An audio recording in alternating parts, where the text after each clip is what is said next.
Most women never grasp the quiet, almost imperceptible force they hold when they say nothing at all. A force that stirs a man's unconscious fears, awakens his buried regrets, and gnaws at the fragile walls of his carefully constructed ego. Carl Jung knew well that what is left unsaid often carries more power than any spoken word. And so it is with the woman who chooses silence, not as surrender, but as an instrument of transformation. A man believes he is sovereign over his world, his mind armored by logic, his pride secured by accomplishments, his sense of self shielded by praise and control. Yet beneath this fortress lies his shadow. The hidden wounds, the exiled fears, the restless longing for something he cannot name. When a woman withdraws her words, when she refuses to feed the insatiable hunger for validation that his ego demands, the shadow slithers from its hiding place to confront him in the echo of her absence. This is not the silence of indifference or cold neglect. It is the silence of awakened power, the kind that does not plead, does not explain, does not justify. It is the silence that teaches him more about himself than any argument could ever reveal. He will search for her voice in the dark corners of his mind, replaying her laughter, her softness, her warmth. He will resent her for haunting him in the space she no longer fills, yet crave her presence all the more for that very emptiness. Somewhere in this restless ache, the truth takes shape. A man's ego, unchecked, feeds on conquest, certainty, possession. But his soul, the deeper, wounded core Jung spoke of, it trembles before the woman who cannot be possessed. She becomes a mirror he can neither shatter nor turn away from. Every attempt to diminish her power only deepens her mystery. Her silence grows roots in the hollows of his pride. To stand in this power, a woman must first tame her own hunger. She must unlearn the reflex to chase, to fix, to explain her worth to someone who can only see parts of her through the lens of his own projections. Jung reminds us that projection is the lie the ego tells itself to avoid seeing its own darkness. The man who insists on defining a woman by his insecurities cannot fathom the vastness of her inner world. And when she withdraws her words, she invites him to confront the abyss within himself. Has this ever happened to you? The urge to fill the silence with apologies, with one last message, with softness meant to soothe a pride that never cared to protect your own? The ache in your chest when you wonder if the quiet will make him forget you. Not knowing the silence is what makes him remember you in ways he cannot escape. It is your absence that stains his dreams, your refusal that tightens around his ego like a phantom grip. The Stoics knew the virtue of restraint.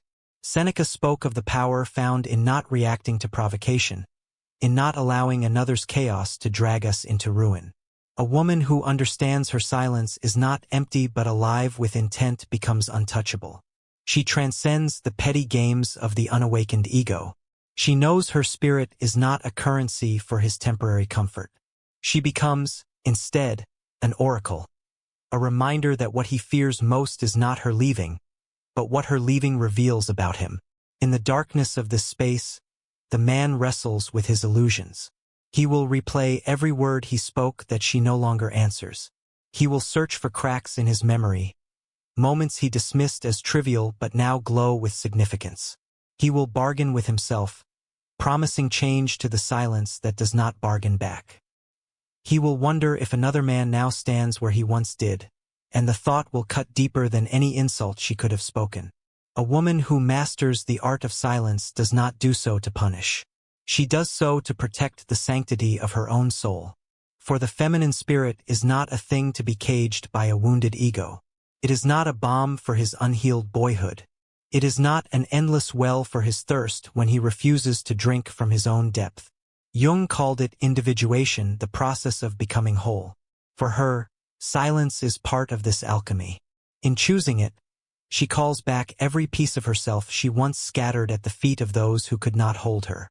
So if a man's ego trembles before a silent woman, it is because she reminds him that love is never about possession. It is about reflection. His longing for her voice, her touch, her warmth. These are not demands she must fulfill. They are invitations for him to descend into his own shadows, to make peace with the parts of himself that hunger for validation but fear true intimacy. And so the quiet expands, like water seeping into every unseen fracture of his confidence. It is in this space, this breathless waiting, that a man learns what his pride cannot teach him. He begins to feel the stirrings of a truth he spent years drowning in distraction, that no amount of conquest or attention can ever shield him from himself.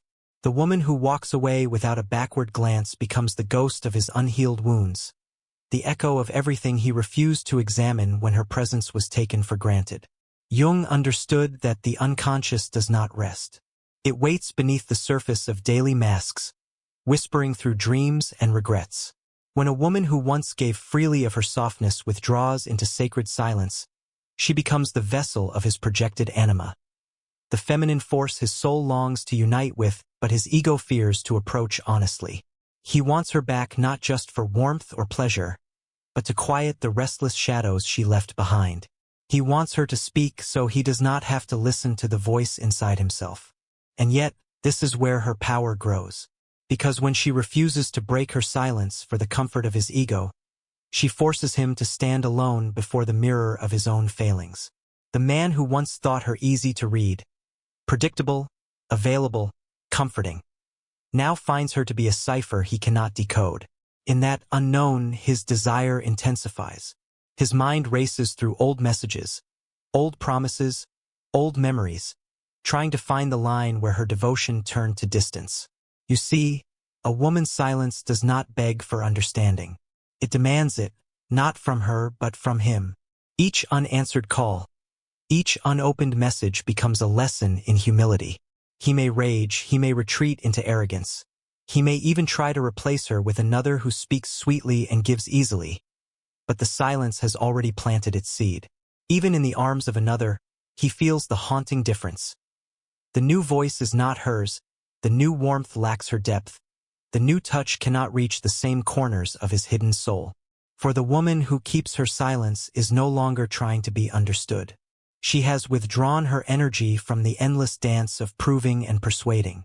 She has come to know the stillness within herself, that ancient, feminine sanctuary where she is whole without him. She has seen her reflection in his projections and refused to be defined by them any longer. This is her individuation. This is her initiation into a deeper form of feminine power. The knowing that to be desired and to be owned are not the same thing. It is in this space that the male ego crumbles or awakens. Some men will flee the discomfort of the mirror. They will speak of her coldness, call her cruel, dismiss her as difficult or broken. This is the story they tell themselves to protect the illusion that they are never at fault. But others, the ones who dare to peer into the abyss of their own emptiness, may find something else entirely. They may see the child they once were, aching to be seen for who they are beneath the bravado. They may see the moments they betrayed themselves long before they betrayed her. This is the danger and the gift of her silence. It offers no mercy to the illusions he cherishes. It does not rush in to soothe his shame.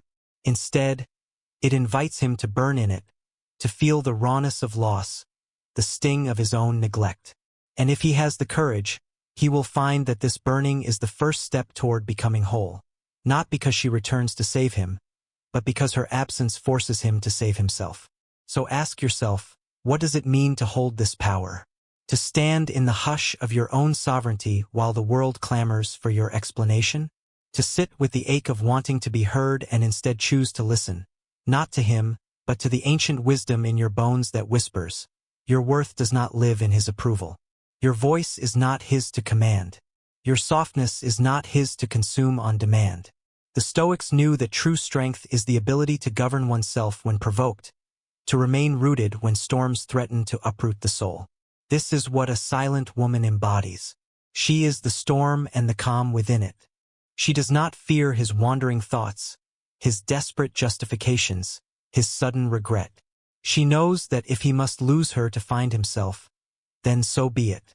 She does not shrink her truth to cushion his ego. She does not abandon her depth for the safety of shallow praise. Her silence is her freedom. It is her boundary woven in shadow and moonlight.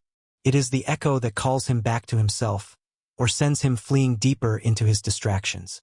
But for her, there is no more waiting to be chosen. There is only the knowing that she is her own sanctuary now. When a woman steps fully into this quiet dominion, the world around her shifts in ways unseen but deeply felt. The men who once approached her with confident entitlement now hesitate, unsure how to navigate the terrain of a spirit that does not bend to their familiar patterns. They sense, though they may not admit it, that she has severed herself from the currency of need, and that nothing is more intoxicating or more terrifying than a woman who wants nothing yet lacks nothing. In the hush of her detachment, he is left to wrestle with every story he crafted to soothe himself. He may try to provoke her silence, test its edges, shatter it with promises of change whispered in the hours when regret presses heavily on his chest. But the woman who has tasted her own depth does not break easily. She understands now that his longing for her voice is not proof of love, but proof of his fear of what the silence reveals. For in this void, he can no longer disguise himself with performance. His shadow, the bitter residue of unacknowledged wounds and forgotten shames, stands exposed beneath the weight of her absence.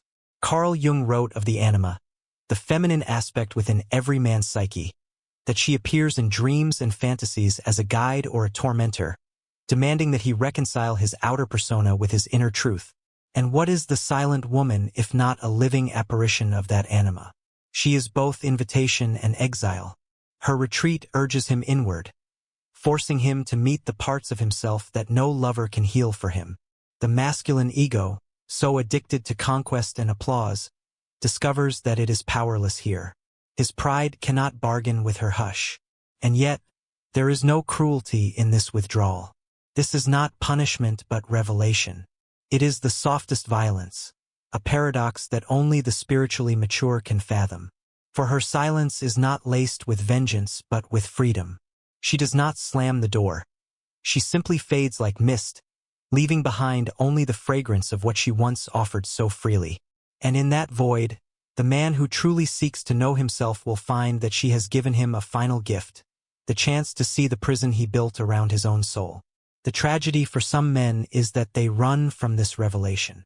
They busy themselves with louder distractions, brighter faces, easy affection that demands no depth.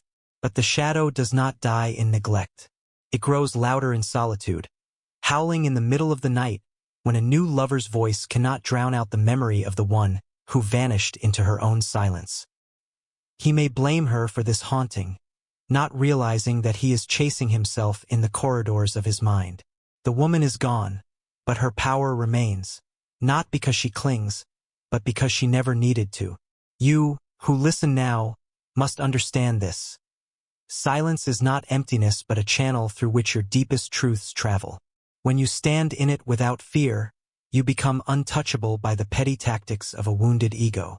You shift from longing to knowing, from needing to being.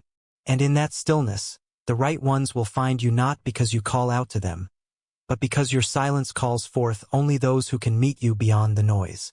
A man who has tasted this haunting once will never quite forget it. He may return, eyes lowered, words carefully chosen. Yet beneath his apology flickers the fear that she will not answer. This is his reckoning, to confront the cost of his own blindness, to see that his neglect, his arrogance, his assumption that she would wait forever has been met not with anger, but with indifference more potent than rage. The door is not slammed. It is simply no longer there. Seneca reminds us that we suffer more often in imagination than in reality. And so it is with the man who lies awake, replaying the final words she spoke before she chose the hush.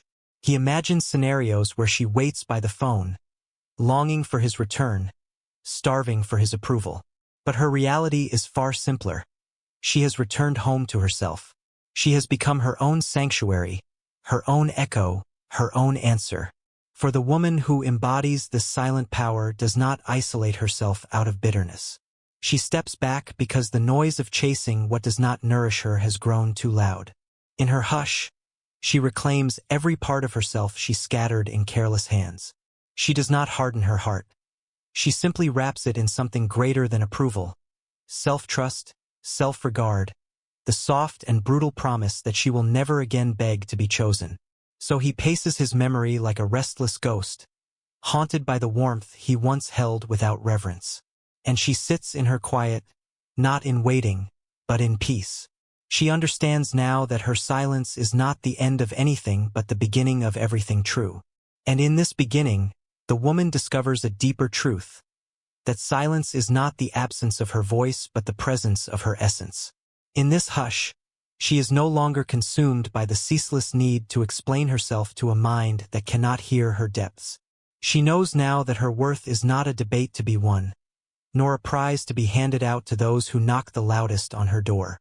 It is a secret garden tended in shadows and moonlight, an inner sanctum where only those who speak the language of her soul may enter. The man, meanwhile, circles this garden in restless hunger.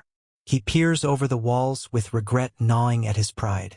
What he once dismissed as weakness, her tears, her softness, her willingness to bend, he now sees as strength draped in a gentleness he could not match.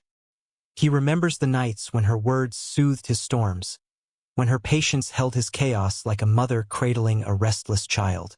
But now the storms have no shelter, and the chaos finds no balm. Her silence is the gate forever half open yet guarded by her new knowing. Not all who knock may come in. In Jung's realm, the anima does not merely seduce or comfort. She transforms through confrontation. The woman who holds her silence becomes that confrontation. She is the mirror that cannot be argued with, cannot be sweet-talked or conquered by shallow promises. She shows him, without a single word, the cost of not cherishing what is rare. The wound she leaves behind is not cruelty. It is the medicine he must swallow alone. If he is wise, he will taste the bitterness and see that it is an invitation to meet himself in places he spent a lifetime avoiding. But not every man is wise. Many will search for replacements, bright distractions with easy laughter and predictable affection. They will adorn themselves with new conquests to patch the holes in their spirit. Yet in quiet moments, when the masks slip and the noise fades, the memory of the one who would not beg lingers like an ember in the chest. Her absence becomes a teacher more honest than her presence ever could have been. And in this haunting, he faces the terrible beauty of shadow work, to realize that what he lost was not just her, but the part of himself that could have grown beside her had he been brave enough to face it. A woman who understands this does not weep for what is gone. Her tears have already been shed, long before the silence arrived. They watered the soil of her becoming, softened the walls of her fortress until she saw they were never meant to keep love out, only to keep her worth in. Now, she sits within herself like a queen in her court, receptive yet unreachable to those who come with empty hands and loud demands. Her silence is her scepter, her boundary a crown, and still her softness remains. She has not turned cold. She has turned clear. There is a difference. The cold woman builds a wall from bitterness. The clear woman holds a door but guards it with discernment. She will open to the one who comes not to devour her light, but to stand equally in its glow. She will speak again, but only when the silence has done its holy work, when it has sifted the true from the false, the sincere from the desperate. Do you feel it, the power of this hush? The way it calls forth only what is real. For the woman who once believed her voice was her only weapon now sees that her quiet is a blade sharper than any argument. It cuts through illusion, slices through manipulation, dismantles the fragile scaffolding of flattery and guilt. In the hush, the truth stands naked. If he could not love her in presence, he cannot claim her in absence. And so she watches him drift in circles around the memory of her, clinging to fantasies of what he might have done differently. Perhaps he will change. Perhaps he will not. That is no longer her concern. Her concern is only this, that she remains true to the sanctuary she has built within, that she does not break her silence for unworthy reasons. Pity, loneliness, the soft ache of nostalgia. For she knows now that these passing storms are illusions meant to drag her backward, away from the gate she has locked not in anger, but in love for herself. Marcus Aurelius spoke of self-command, that the mind must rule over the tremors of the heart if one wishes to remain free. She lives this now. She does not fight her longing. She understands it, blesses it, and lets it pass like a wind through an open window. If a man wishes to stand in her presence again, he must stand first in his own shadow. He must make a home of his own darkness before he can be trusted to honor her light. And if he does not, she will remain here, whole, quiet, sovereign. Because the silent power that haunts a man's ego is not cruelty. It is the final mercy of a woman who chooses herself. In this realm of silence, something ancient stirs awake, something older than the words she once spilled at his feet in desperation.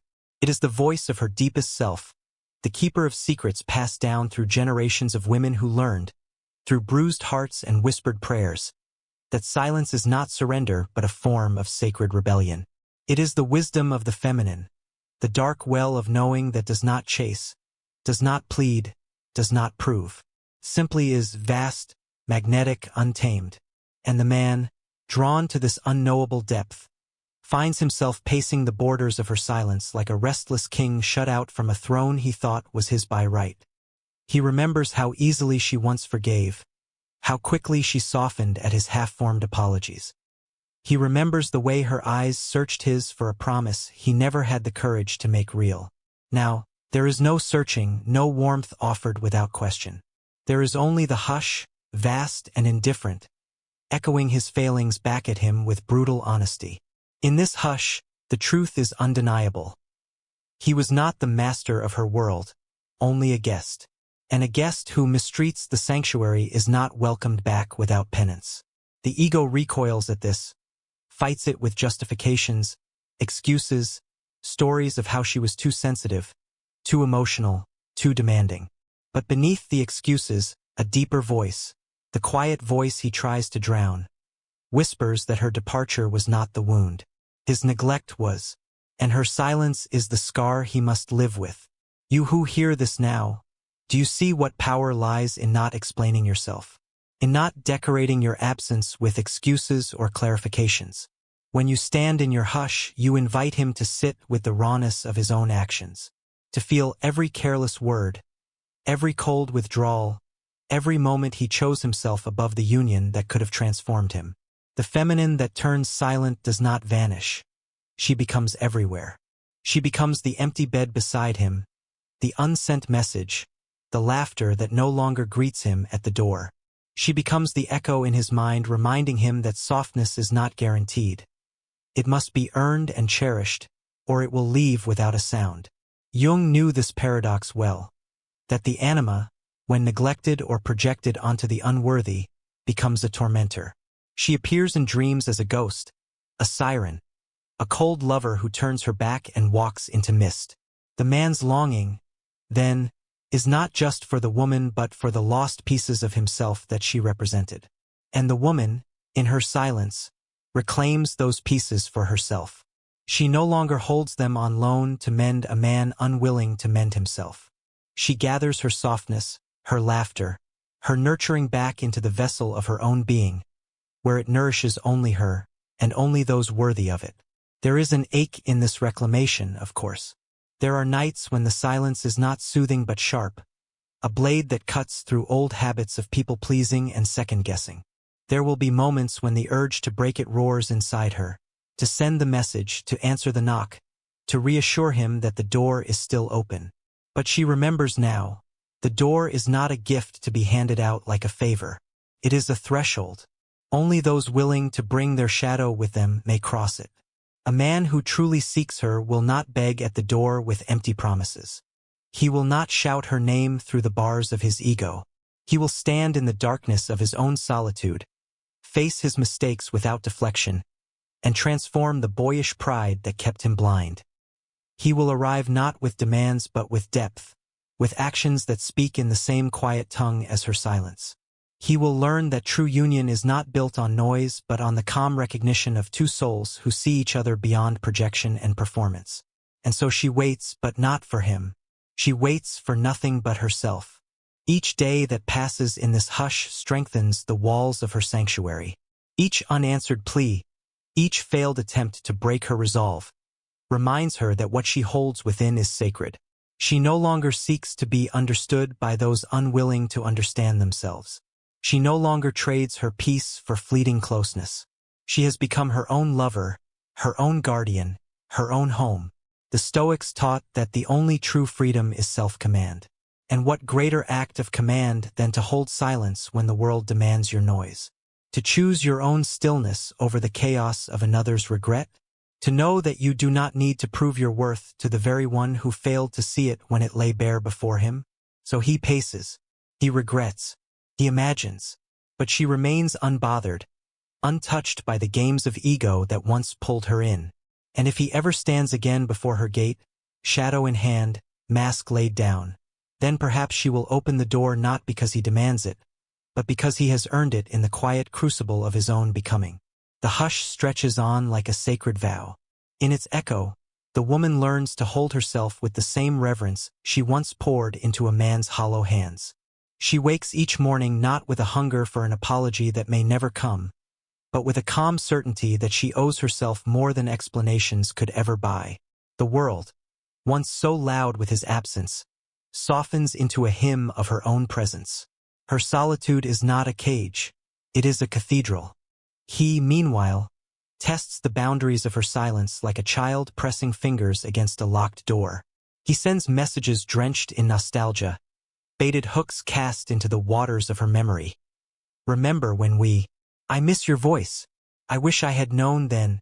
But memory, for her, is no longer a chain. It is a testament. She holds it like a relic, not to worship what was, but to remind herself of what must never be again. His regret is not a passport back into her grace. It is his burden to bear, alone in the rooms he now finds too quiet without her warmth to fill them. Some nights, the ache will whisper, what if he really changed? What if he needs you to heal him? But she sees now that to return in pity is to abandon herself. She understands the gravity of her hush, that it is not just a wall against his ego, but a cradle for her own rebirth. The woman who learns to keep her silence learns to speak only when her soul is ready to be heard, not when his guilt demands absolution. Carl Jung knew that every man must wrestle his shadow into the light or be forever enslaved by it. The woman's withdrawal forces this reckoning.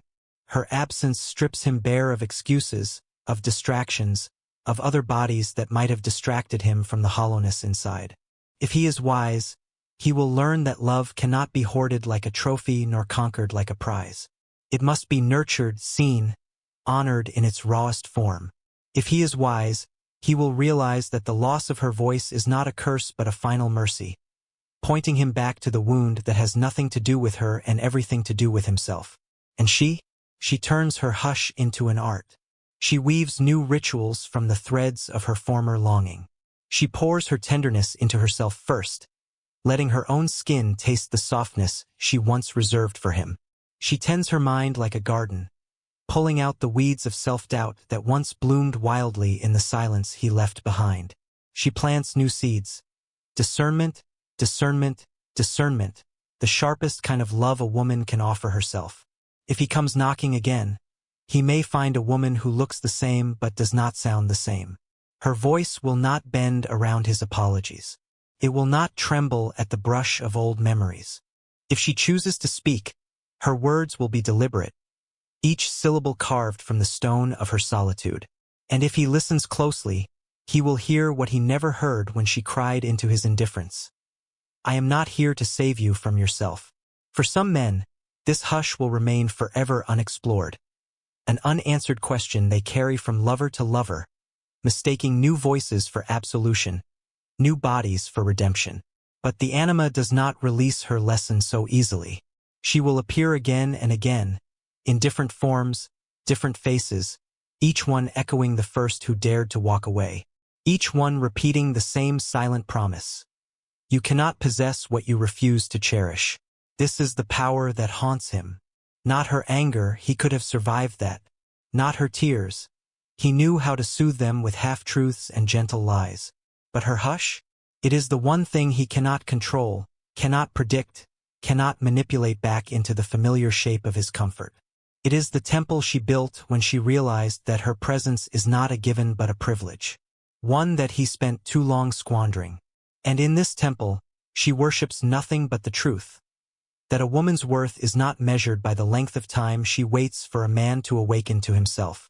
It is measured by the moment she decides his sleep is not her responsibility to disturb. So let him pace the halls of his regret. Let him wrestle the shadows she left behind. If he emerges, it will not be to reclaim her, but to meet himself. If he does not, then her silence has done its holy work regardless, carving out a life where she is both the question and the answer.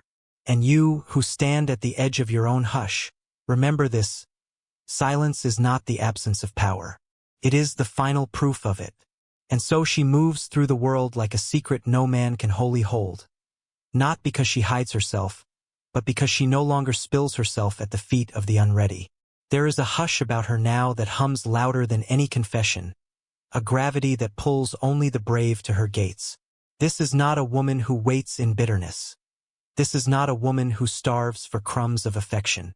This is a woman who feasts at her own table, who dines on her solitude like honey dripped slow on the tongue of her becoming. To the untrained eye, she appears detached, a mystery wrapped in silk and shadows. But her detachment is not a wound. It is a choice, a silent oath that her soul will not be mortgaged to soothe the restless guilt of a man who never learned to cherish presence while it was warm beside him. In her hush lives her freedom, a freedom that cannot be begged open with late-night confessions or careless promises to change. If he dares to look honestly, he will see it now. His ego, once bloated with her endless reassurance, shrivels in the cold of her absence. In Jung's language, he meets his shadow, the mirror of every lie he told himself about being enough without effort, worthy without introspection. The anima, once clothed in her devotion, is now a specter that whispers truths he cannot drown in distractions. No new conquest will silence that ghost, because she was never just a woman. She was the door to his own soul, the permission slip to become a man deeper than his pride. And when that door closed, so too did the echo chamber of his illusions. Now, in the hush she leaves behind, he faces himself. The boyish parts that flinched from commitment, the brittle pride that mocked her softness, the hidden hunger that craved mothering yet scorned the mother when she refused to mother him anymore. If he is wise, he will see that her silence is not punishment but prophecy, the man he could become if he survives the desert of his own unworthiness. But this is no longer her burden to carry. She has learned what many never do, that compassion can coexist with distance, that forgiveness does not always mean return. She forgives him in the cathedral of her hush, but she does not open the door. She watches the moon rise and fall over her solitude and finds herself renewed each night by the quiet truth that a woman's love, once weaponized against her, can be reclaimed as a sword of discernment. And what of you, who listen and feel the old pull to break your own silence too soon? You who wonder if maybe, just maybe, your hush has done enough work, listen deeper. The hush is not just for him to find himself. It is for you to remember yourself. To remember what it feels like to breathe without waiting for someone to notice your breath. To wake without scanning the shadows for signs of his return. To pour your tenderness into your own hands, your own mouth, your own dreams. This is what the hush teaches. That a woman's warmth is a blessing, not an entitlement. That her presence is a gift, not a given. That her silence is not emptiness but a boundary drawn in golden light around her worth. And when she keeps it, she does not lose power. She multiplies it, compounding it in the secret chambers of her becoming until the man who once mistook her softness for surrender sees her for what she always was. A force of nature dressed in flesh and spirit. He may knock, yes. He may beg, yes. But her hush holds the final choice. Not because she is cruel, but because she is awake now. She knows that love offered to the unready is no act of grace. It is self-betrayal. So she sits in the garden of her own making, flowers blooming from wounds long healed, moonlight pooling at her feet like silver testimony that she is enough as she is, whether he wakes or not. Seneca once said, "It is not that we have a short time to live, but that we waste much of it."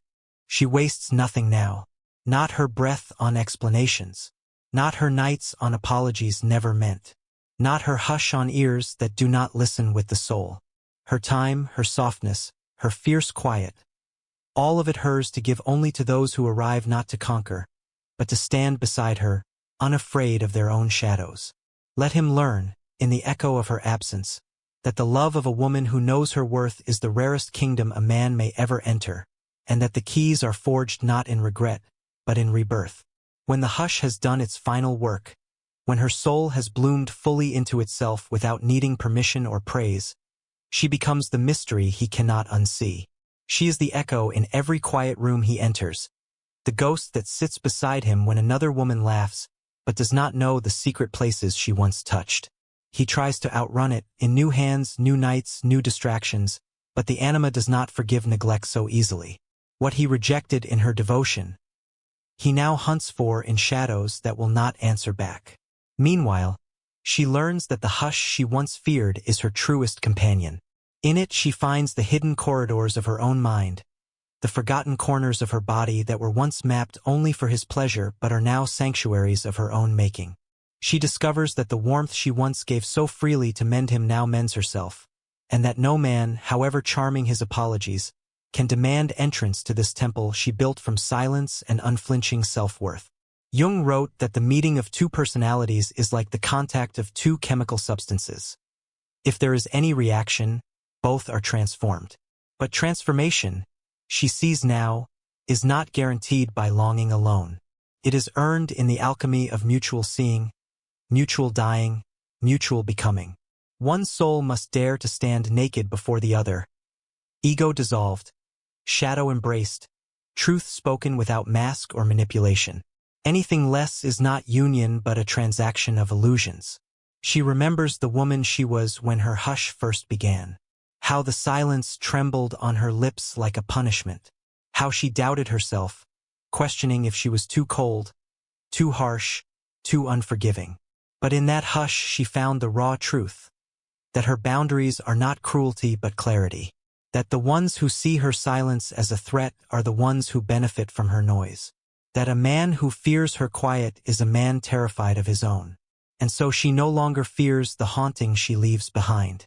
She understands that some men must learn through absence what they mocked in presence, that the echo of her hush is not vengeance but initiation, into their own shadows, their own failings, their own fractured reflections.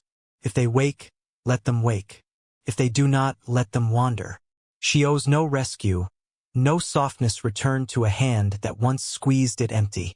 When he thinks of her now, he does not remember the words she spoke when she pleaded.